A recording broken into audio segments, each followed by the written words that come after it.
मित्रांनो, फायनली मोठ्या प्रतीक्षेनंतर शेतकऱ्यांच्या खात्यावर पीक विम्याची रक्कम ही जमा होण्यास सुरुवात झाली आहे।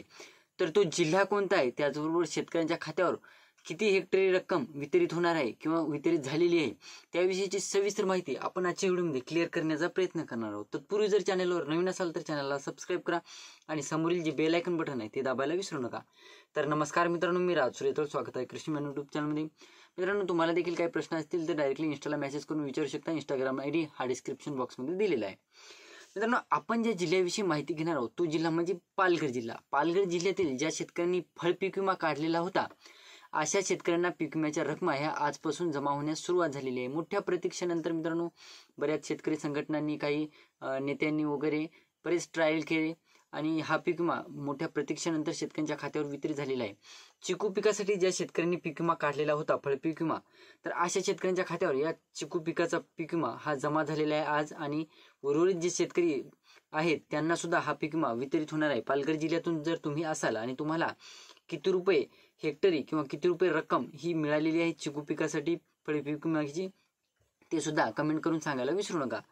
तर मित्रांनो, बघायचं झालं तर प्रधानमंत्री फळ पीक विमा योजनेअंतर्गत मृग बहाराचा जे फळ पीक विमा शेतकऱ्यांनी काढलेला होता तर त्यांच्या खात्यात या रकमा वितरित झालेल्या आहेत। म्हणजे 2021 ते 2023 पर्यंत जे चिकू विम्याचा प्रति हेक्टरी जवळपास 18,000 रुपये हा शेतकऱ्यांचा हिस्सा होता।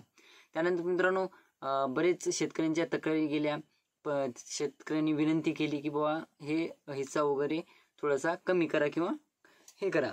तर मित्रांनो, बघायचं झालं तर 2024 पासून चिकू पिकासाठी जे शेतकऱ्यांचा हिस्सा होता तो म्हणजे 3,500 केला गेला। आणि हा 3,500 जरी केलेला असला तरी बऱ्याच प्रमाणात, मोठ्या प्रमाणात शेतकरी या पीक विम्याच्या प्रतीक्षेत होते। आणि हा पीक विमा, फळ पीक विमा जे चिकू पिकाचा होता, तर शेतकऱ्यांनी वारंवार तक्रारी केल्या किंवा रिक्वेस्ट केल्या, जे निवेदन वगैरे देण्यात आले की बाबा आम्हाला फळ पीक विमा जो आहे मृग बहाराचा तो आम्हाला लवकरात लवकर वाटप करावा वगैरे। परंतु आश्वासनांचा पाऊस पडला गेला आणि शेतकऱ्यांना जस्ट आजपर्यंत ही वाट बघावी लागली, प्रतीक्षा करावी लागली या पीक विम्याची। आणि फायनली आजपासून शेतकऱ्यांच्या बँक खात्यात ही पीक विम्याची रक्कम ही वितरित होणं सुरू झालेलं आहे। तर तुम्ही देखील फळ पीक विमा काढलेला असेल आणि तुम्ही देखील पालघर जिल्ह्यातून असाल तर तुम्हाला देखील रक्कम वितरित झाली असतील ती कमेंट करून सांगायला विसरू नका। ही होती छोटीशी माहिती मित्रांनो। व्हिडिओ आवडला असेल तर लाईक करा, चॅनलला सबस्क्राईब करा आणि जास्तीत जास्त शेतकऱ्यांपर्यंत पोहोचवण्याचा प्रयत्न करा। धन्यवाद।